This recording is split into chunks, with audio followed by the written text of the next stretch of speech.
So thank you. Right. Okay. So hello, everybody. Thank you, Nina, for inviting me today. So my presentation will last around 15 to 20 minutes. So I'm gonna share the screen right now.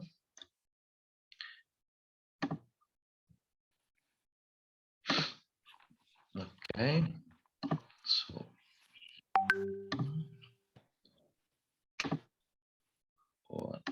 Okay. So. Well. Okay. So. Some very quick notes on my work, on my own story. I'm a science journalist since the middle of 90s, more or less, and I used to be a National Geographic contributor, but also collaborator to many other international magazines like Geo magazine, BBC Science, and so on. So I'm specifically focused on science matters, science topics, let's say. So I have had the possibility to travel all around the world, covering many different stories of science. But in 2019, I met Assunta Corbo, and along with her and with other friends and colleagues, Italian friends and colleagues, I built up such constructive network. We were 7 people. Nowadays, we are 96, maybe almost 100 people from north to south of Italy. We also founded such magazine of solution journalism that we call the News48.it. We gave some mentorships to young journalists, and we also made a lot of training for Italian journalists. Let's say we have trained till today more or less 150 colleagues from different newspapers, magazines, TV, radio, and so on. Well, so let's go into my presentation and into my work. In 2018, I made a choice because I decided to focus most part of my work on a specific topic, climate change. What I have seen traveling all around the world is how the world was changing very rapidly. I spoke with a lot of people, and so my perception was that my work should have focused on this specific topic. So I decided to cover it in a different way. First, I had to be familiar with this word, Anthropocene. What was the Anthropocene? What is the Anthropocene? Anthropocene is the name given by this Nobel Prize winning American climatologist, Paul Crutzen, to this human-dominated era we are living right now. So it was really interesting to me learning what Anthropocene meant. And my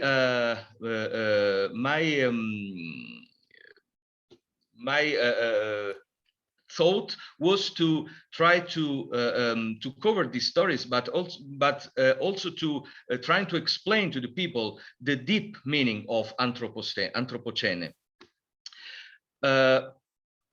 To be honest, all the stories on this topic that I've seen in the different international media outlets seem to be similar one-to-one. I mean, most part of media outlets used to cover this story of climate change in the same way, in a very tragic way, designing dramatic scenarios for the future. I mean, I called it the disvalue chain of information, coming from the effect, going over the state of art, and designing a very dark scenario for the future. So this is a disvalue chain. Where is the hope for the people? where is the constructivity way to tell the people that they can deal with that? So my choice was oriented by this kind of thoughts. Everyone maybe knows that we are on the top of this special pyramid. Anthropocene is on the top, is the first layer. These are all the main geological era we have passed through in million years. We are on top of this pyramid. So first step was to explain to the people, most of all during public talks, what was the real meaning of Anthropocene, and that we have a great responsibility in this. So that's why the next slide is a satirical slide. I grabbed it from an American newspaper. This multicolored stripe shows you what was the process of of the awareness, of the public awareness about this specific topic. So we were in the blue stripe. Maybe we passed through the orange stripe. I think right now we are on the edge between the orange and the red segment of this stripe.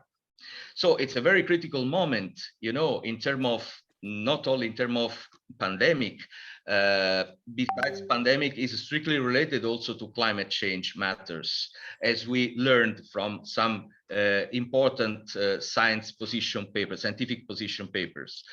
But right now we have to focus on the awareness of the people. The people must be informed, but they also have to. But we also have to raise hope in the people. We also have to raise the possibility that they make something to deal with climate change. We cannot talk only about mitigation. Maybe you are familiar with this word, mitigation. It means reducing emissions of greenhouse gases in the atmosphere, but also capture maybe CO2 from the atmosphere in order to try to let the temperature be not going over the 2 degrees that we stated in the COP25 in Paris in 2015. Okay, so but there is not only the mitigation. My message, the message from my work is that we need to adapt. We need to make something for keep living in our communities, for keep living on our planet. And we must do it now, not tomorrow. So everyone is involved in this process. So what was really inspiring to me was this sentence that I grabbed from a lesson of Professor Megginson, that was a professor in an American university of Baton Rouge in the 60s. So this is the sentence that inspired me. He told that our species, human species, the mankind, can survive if is able to adapt itself to the changings that are going on. And so we know that the changings today are very rapid. We have seen that in 2 years after the pandemic, our world is totally changed. But also after the effects of climate change, our lives are changed and are changing very rapidly. So I decided to gather some other colleagues like me. Maybe we are more or less same age. I'm speaking about people that is 50 or so years old, but we have also some quite young journalists with us. 25, 26 that are helping us with new technologies and so on. And so I finally set up this group of of journalists, web designers, creatives, video makers, photographers that could have covered this specific topic, the climate change adaptation, how the communities all over the world could adapt to the effects of climate change, to the global warming effects. So that was really important because in my opinion, that was a message of strong hope that we could have given out to the people from all over the world. And we decided to do that, so to give out this innovative message using an innovative technology.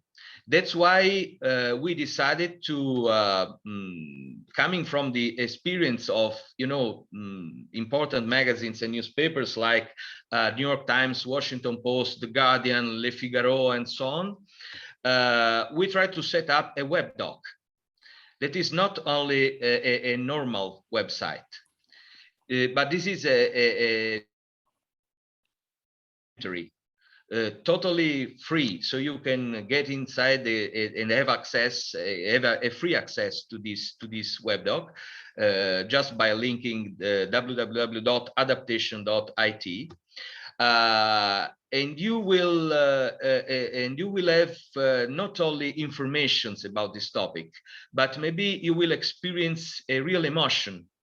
You will be drive inside, very inside, in depth of this topic. If you have linked, or if you are going to do that, you will see what I'm talking about. So just few informations about the project. Adaptation is a multimedia project focused on the coexistence between man and ecosystem, of course, in the era of climate change, as I said before.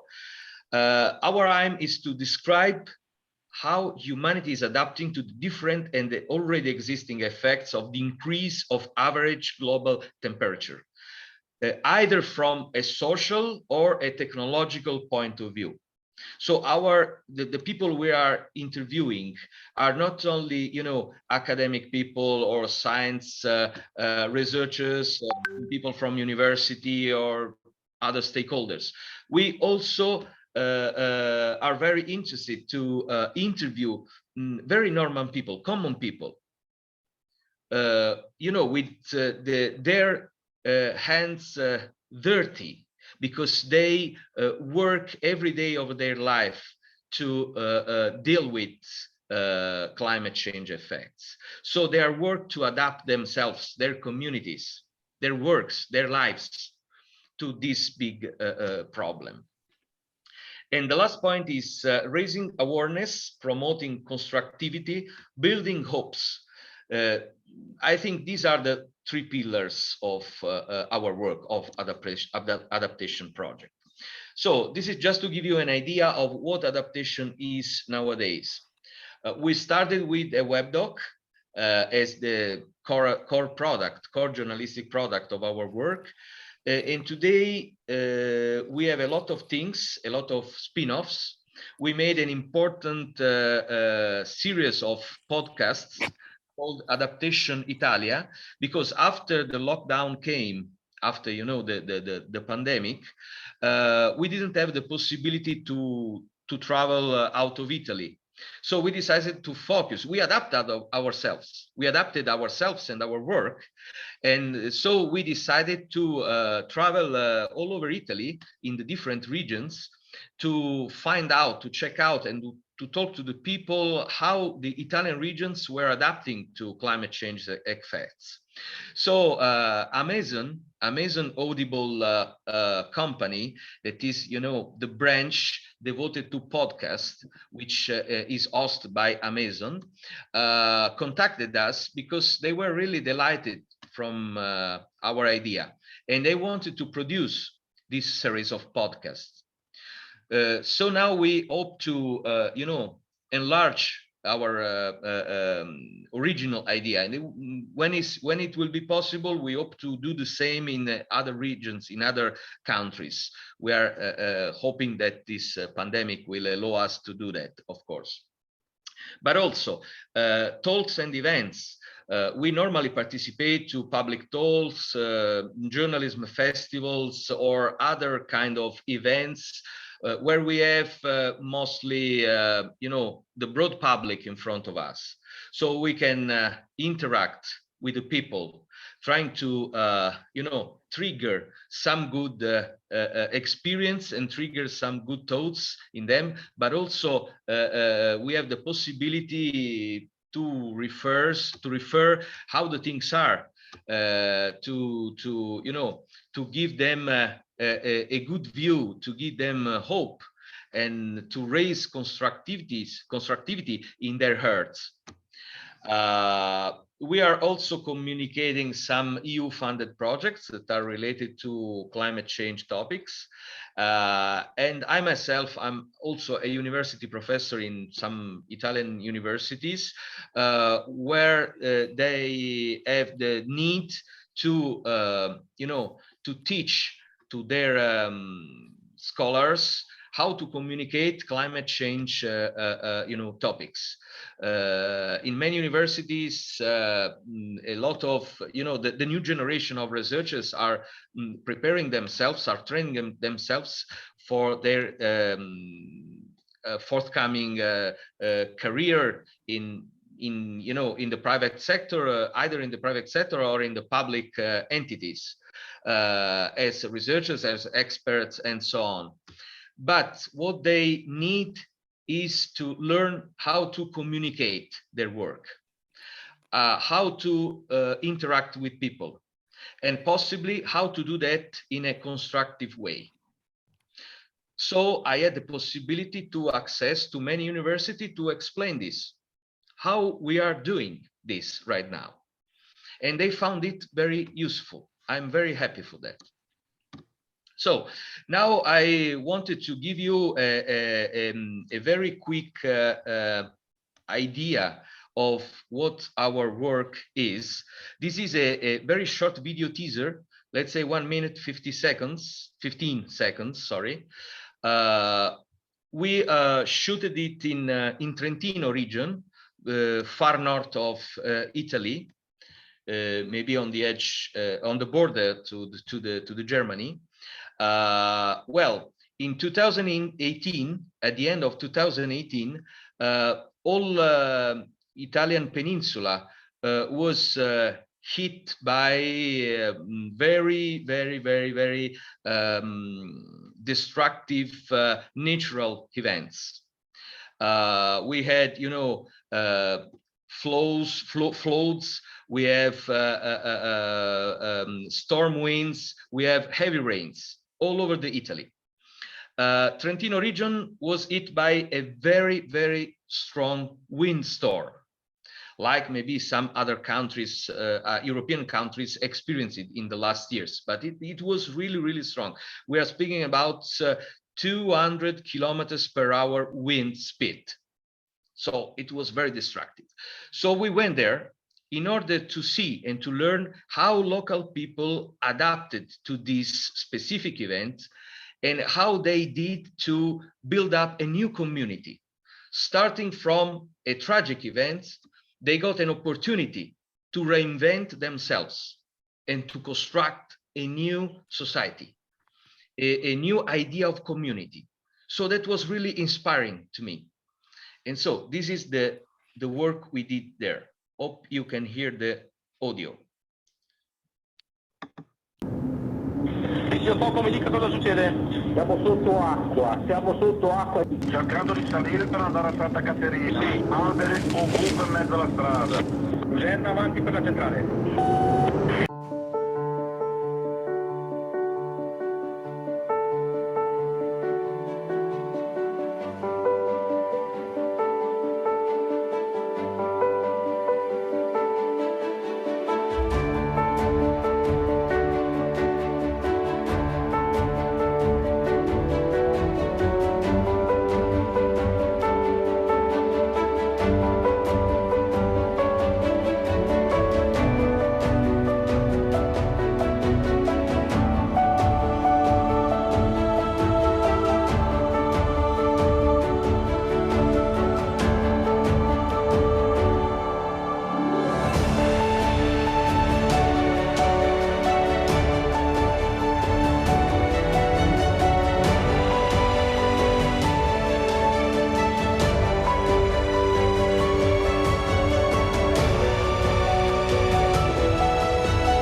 anything.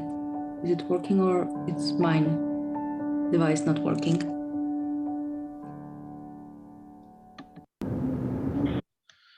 So were you able to hear the voice, the audio? Yes, No. yeah, but not except Natalia. Oh, Natalia, you didn't hear the voice, the sound?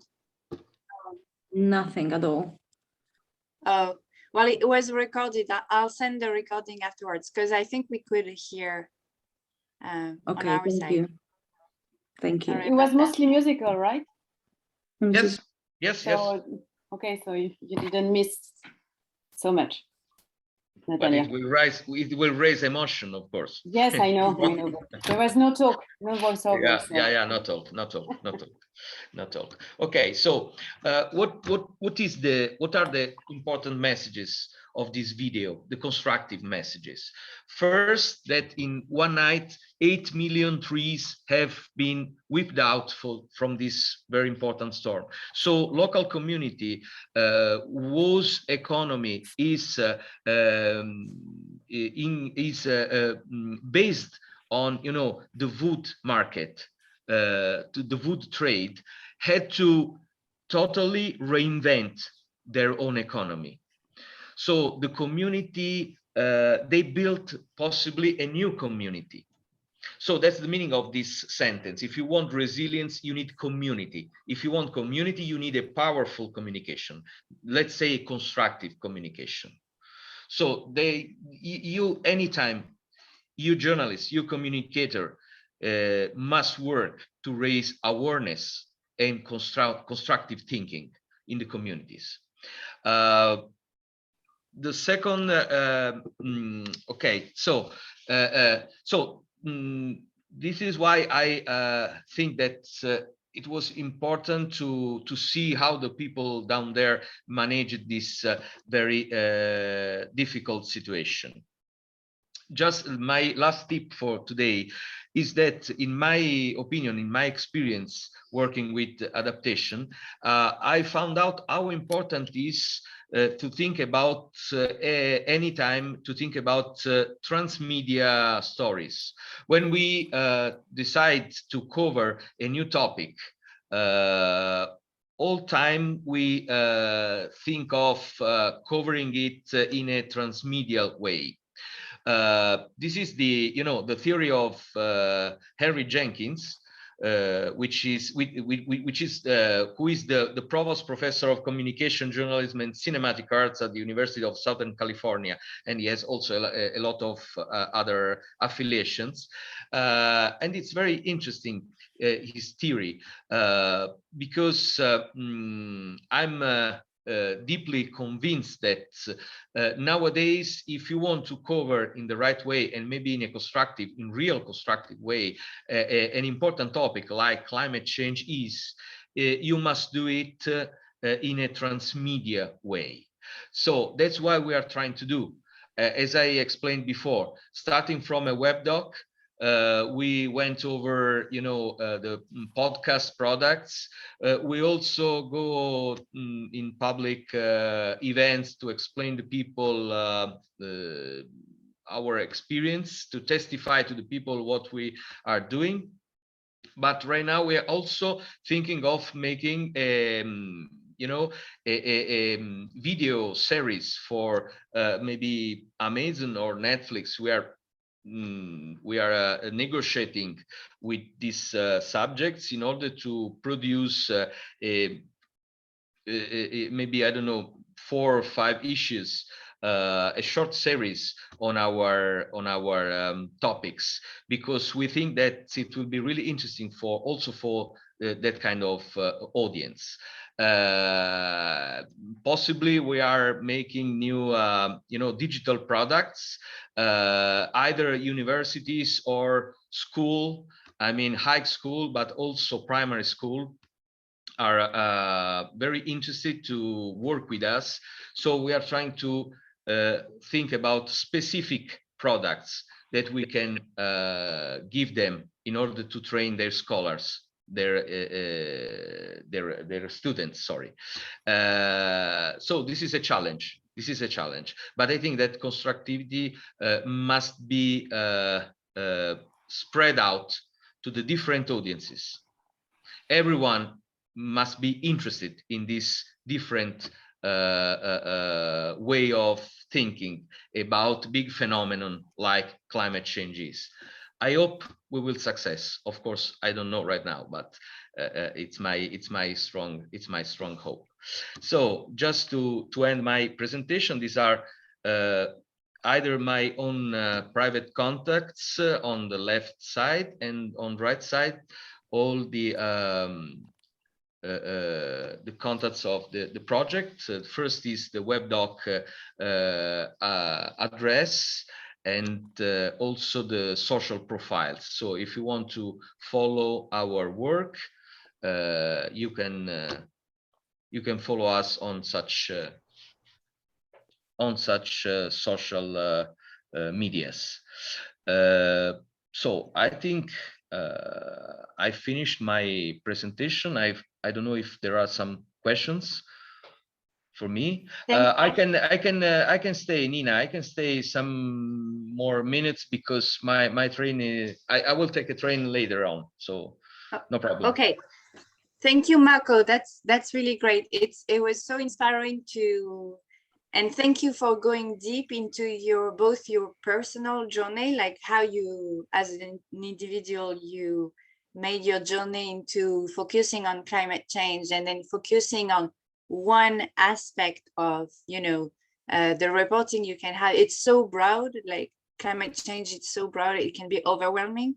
And so the fact that you focused on how to adapt and how to be resilient is fascinating and probably helpful when it comes to choosing the stories for yourself.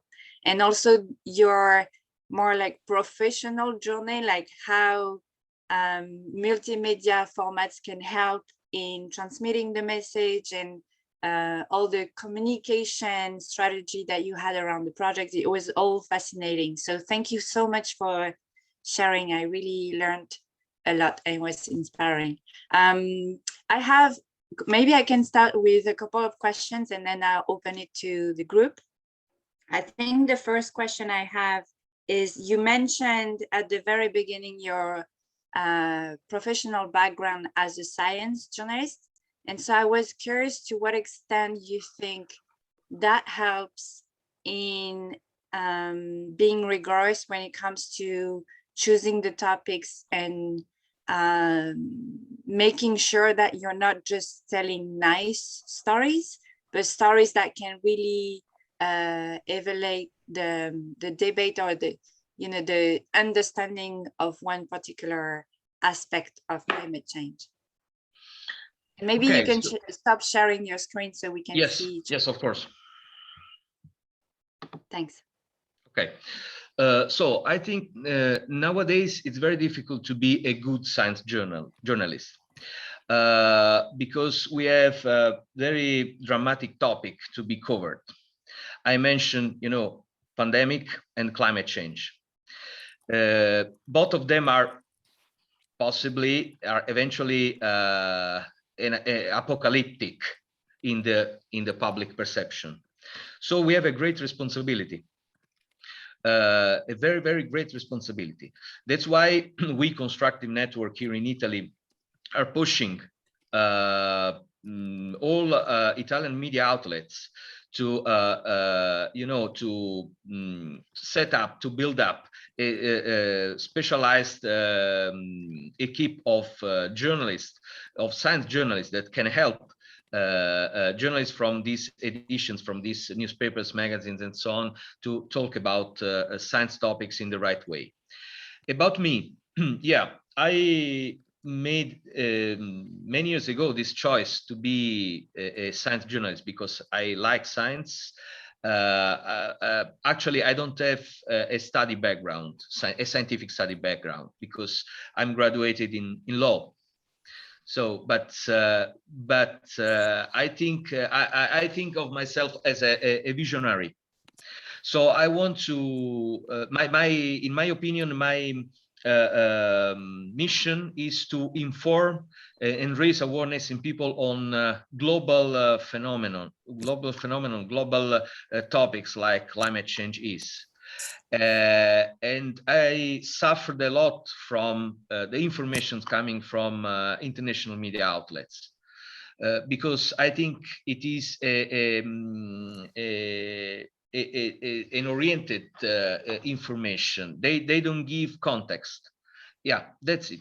That's it. This is the keyword, the context. We suffered anytime for lack of context.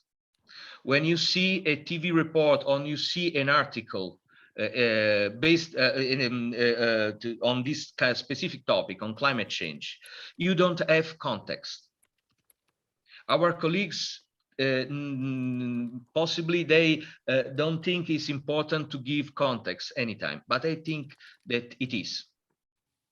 So you can give the same you can give out the same information in two ways, in a constructive way or in a destructive one. I think sometimes it depends if you give context or not. Yeah, it really resonates, because I feel like when reporting on solutions, for some reason, journalists kind of tend to provide less context, which therefore feels like promotion. While if you're providing enough context, then it's you're being more both rigorous and critical about, you know, to what extent the response work. So yeah, definitely. And I think my second question was, because you showed the teaser about Italy, which is yet to be published, but what's available on your website is the focus on the Netherlands. And so I was just curious to hear how you chose to start with this country specifically. I mean, I could guess, but I just wanted to hear from you. Yeah, just to be honest, Trentino is one of the regions we have already published in our web doc. So you can check it out. You can find a couple of Italian regions, but time by time we are uploading the different issues we have already done. Of course, it's a very slow process because we are just 7 people of staff. I think I will need in 2022 to have at least another couple of colleagues that can help this process. We decided to start with the Netherlands because I think the Netherlands is a very interesting country. It's like a sort of open air lab for climate change topics, specifically for one. The so-called sea level rise. Sea level rise is one of the most important effects of global warming. So it means that within, let's say, half a century, the oceans will raise up to, I don't know, from 50 centimeters to 1 meter. So science really don't know what will happen in the future. This is just a range, but we know that it will happen at all. Dutch people is supposed to deal with this phenomenon since many centuries, because the Netherlands means lowlands, under the level of sea. So every day of their life, they deal with this thing. So we went there in order to see how they are managing this problem, how they are living with this effect. In our opinion, this was really a constructive message. And also, I think our mission is to, transfer knowledge, to put in circle knowledge, informations. So if there are other countries, other areas in the world where they are experiencing the same problem, possibly starting from this example, they could get inspiration. And it was happened actually, because some researchers maybe from Indonesia or Southeast Asia, or some people or some politicians from everywhere in the world contacted us in order to have contacts and more information about a specific project. That's interesting. Yeah. So you saw the impact of spreading that kind of big information. Social impact, but also big technological impacts. Yeah. Puts in circle the knowledge. This is an important mission. Yeah, absolutely. Well, I open the questions to the group. Do you have any specific question for? Yeah, Colleen. Yes, hi. Thank you, Marco, for the great presentation. It really feels very similar to what I'm doing here in France. We are producing a climate school for people to adapt. We talk a lot about adaptation. And the climate school is financed by an insurance company, AXA, and is being aired worldwide in companies. So we have some sort of funding, but we are kind of overwhelmed with the work they give us to do, which is really great. And my big question was, how do you find the time and the funding to do all that and to have those multiple projects?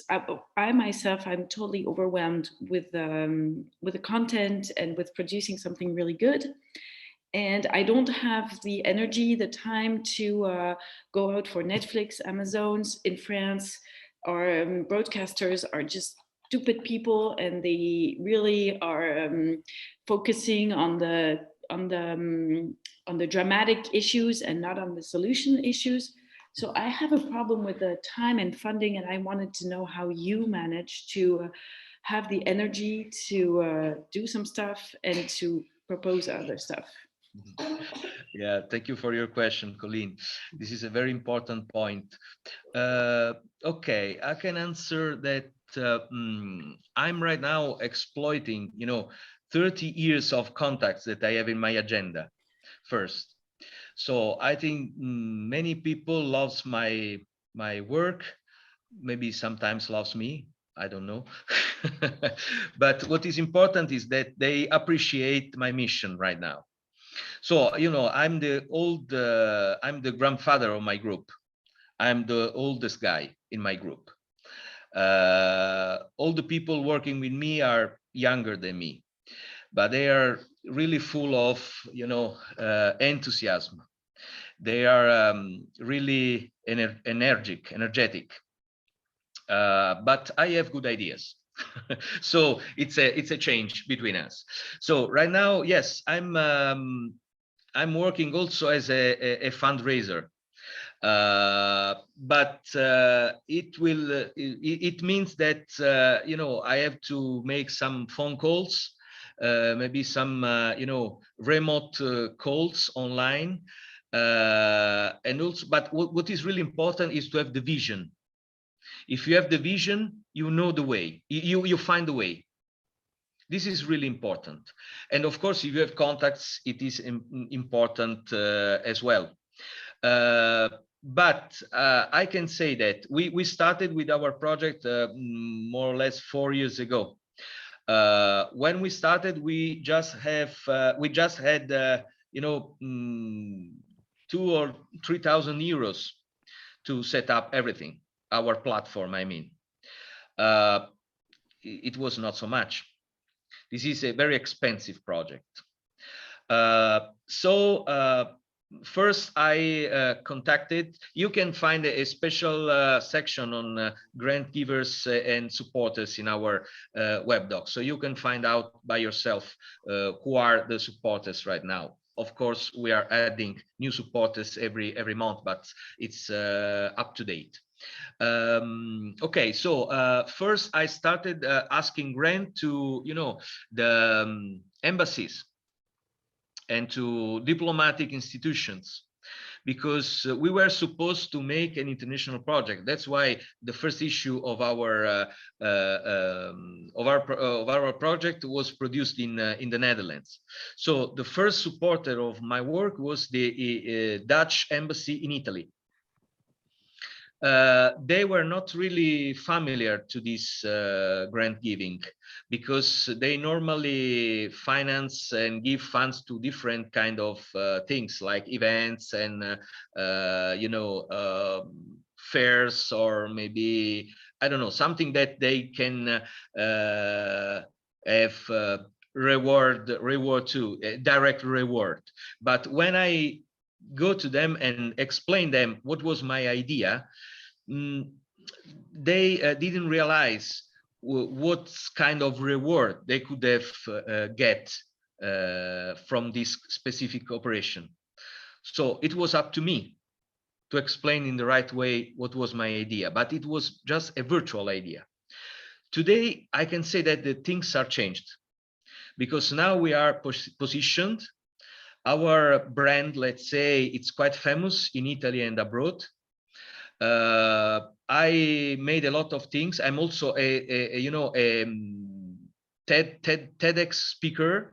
So I made a lot of conferences all over the world, in university, in public festivals, in events, either in personally or maybe in remote in these recent times.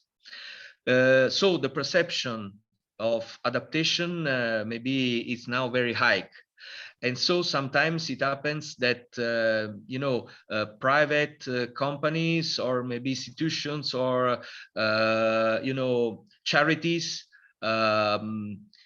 pick our project from many projects they want to finance.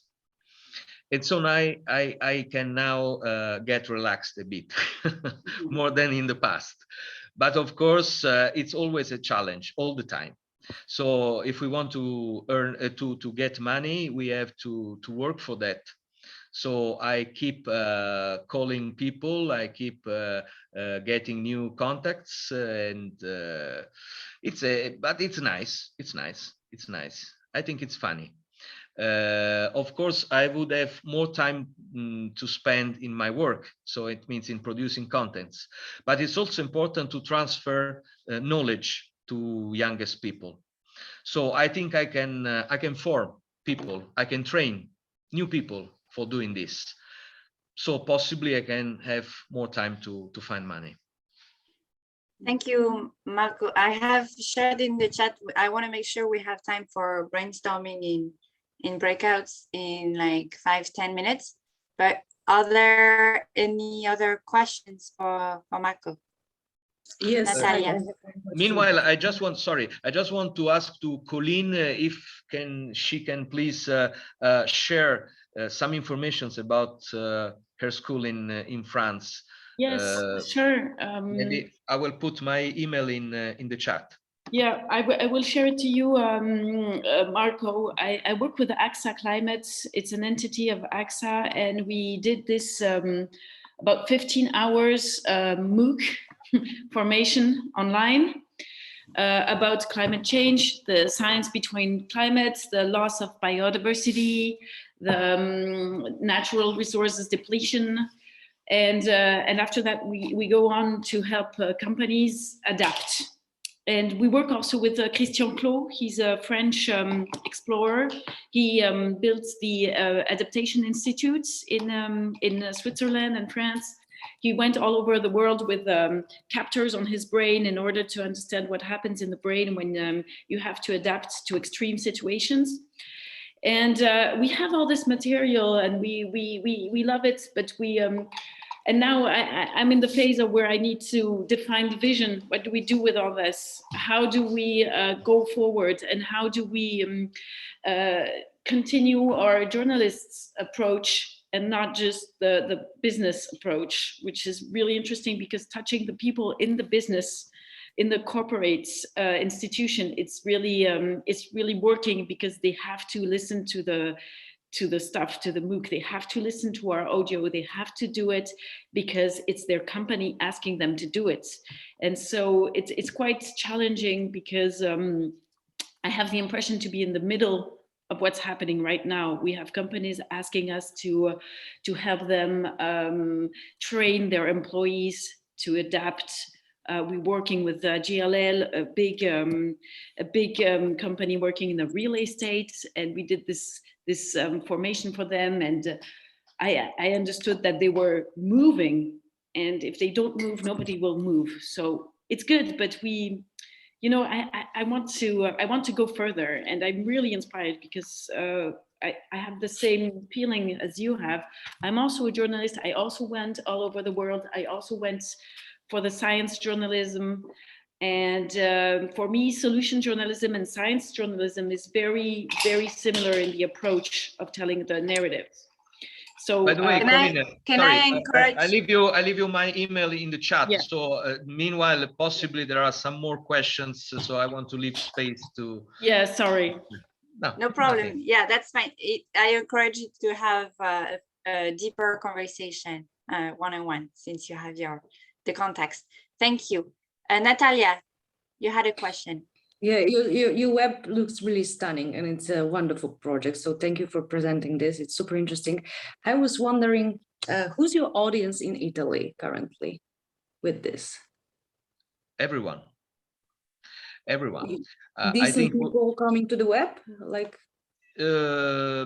different audiences. I mean, you know, technicals, professionals, stakeholders, normal people, common people, broad public, young people, elder.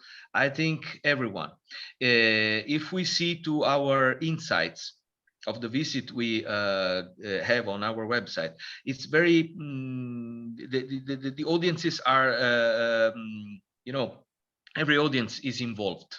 But what is really important is what is the time that people, the average time that people spend in our web doc. Normally, every digital product, also, you know, top ranked digital products, can rely on, you know, 1 minute or more of remaining into the digital content. We reached a very important peak, more than 4 minutes in our web doc.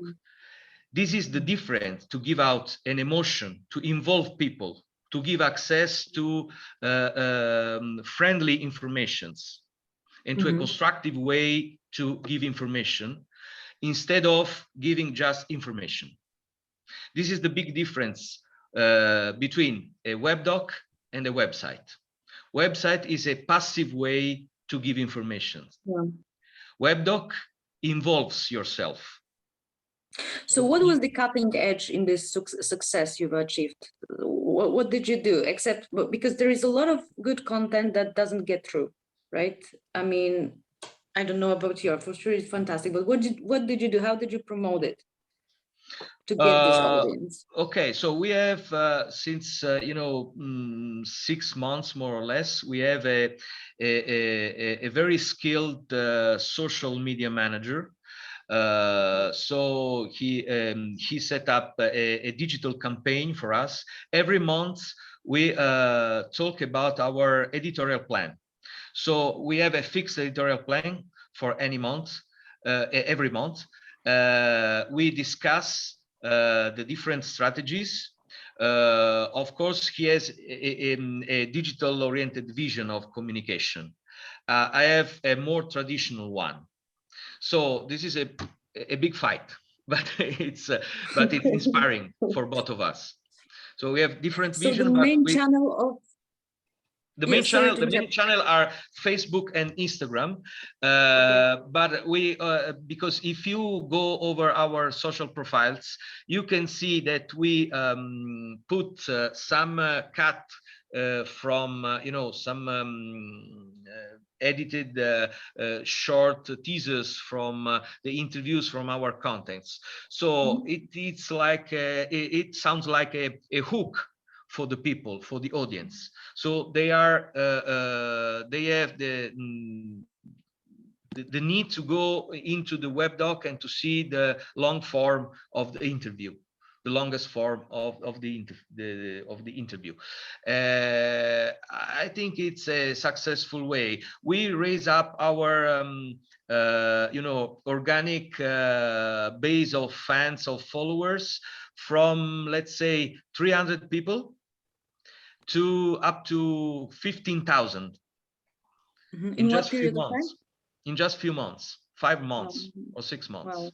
Yeah, and the trend is going up and up and up. Okay, thank you so much. Yeah, but of course, just to answer to Colleen, you have to invest on it.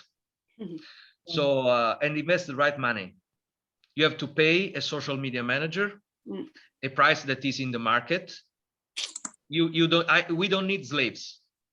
We need workers, professional workers. And one last question, and then we wrap up. Sophie. Yes. Hi, Marco. Thank you so much. This is really inspiring. I mean, I'm in Paris, and I've known a lot about your work because I was with Assunta in the lead fellow last year. So I've heard a lot about you. So I was very happy that you could really introduce your presentation here with us. And I have a question regarding the finance again, because I work with Colleen as well. And I was wondering if you did some crowdfunding for your project, or this is something you might do because now you have a strong community behind you. Okay, yes, we are actually thinking of make a crowdfunding campaign, but we didn't start it yet because we were, engaged with different needs, and as I said before, we decided to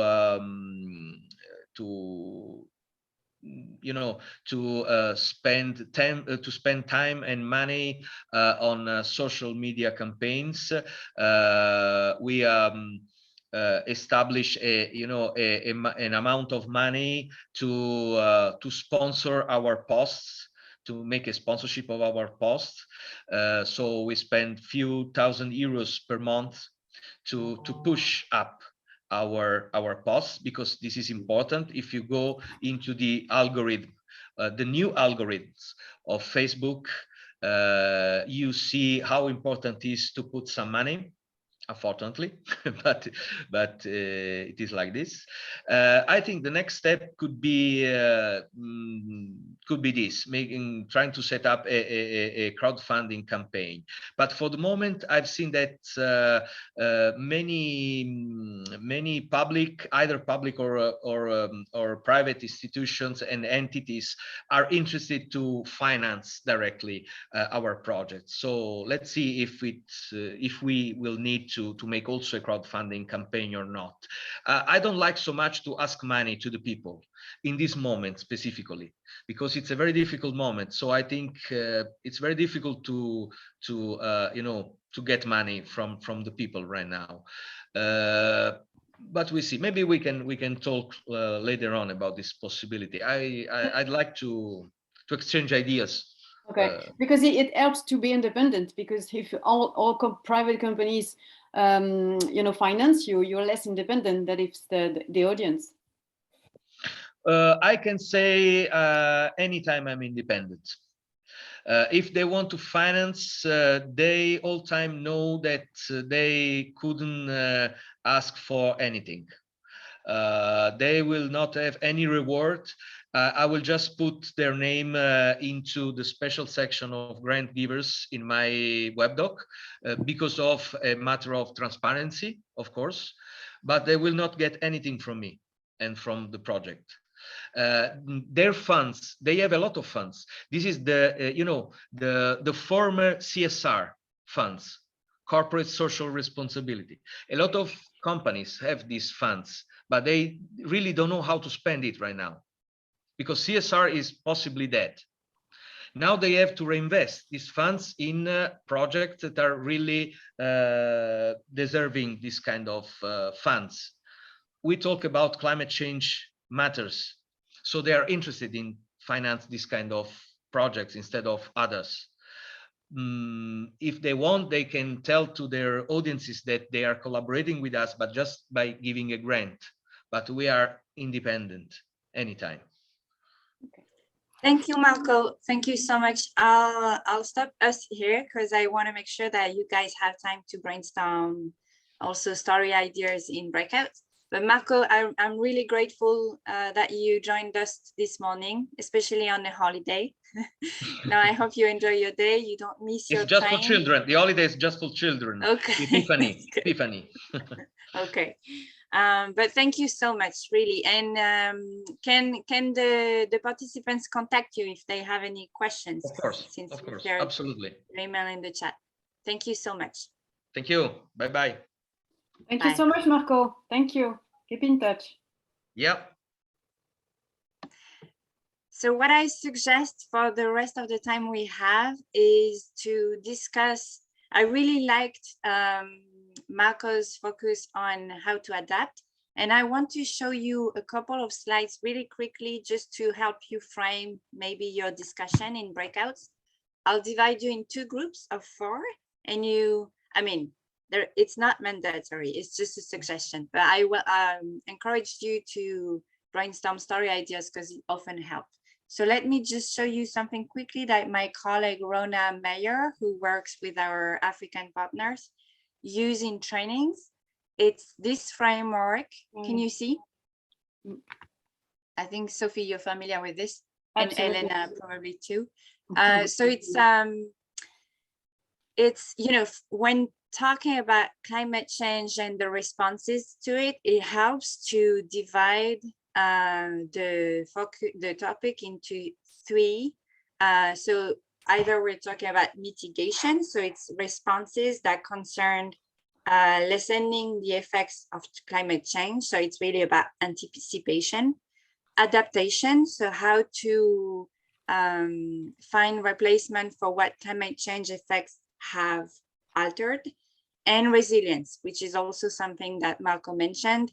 And it was the example of how to, you know, how the communities in Italy made use of this wood and also how they tried to better listen to the forest after the storm. So solutions that are helping people to cope with climate change. And when it comes to finding climate change solution stories idea, you can keep that in mind, that it's often responses to less water, too much water, extreme heat, extreme cold, or excessive use of fossil fuels. So I just wanted to show this as a reminder or refresher so you can keep that in mind while in breakouts. So I'll send you now. Do you have questions before I do? Okay. So, sorry, so to clarify, you want us in breakout to talk about a specific topic?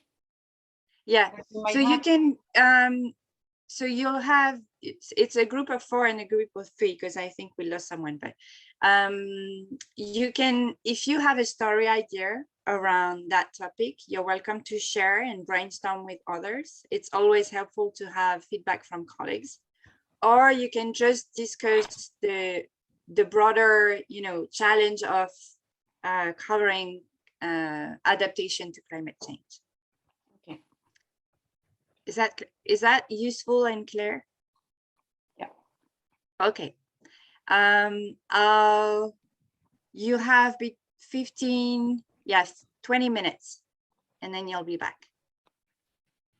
Okay. Right.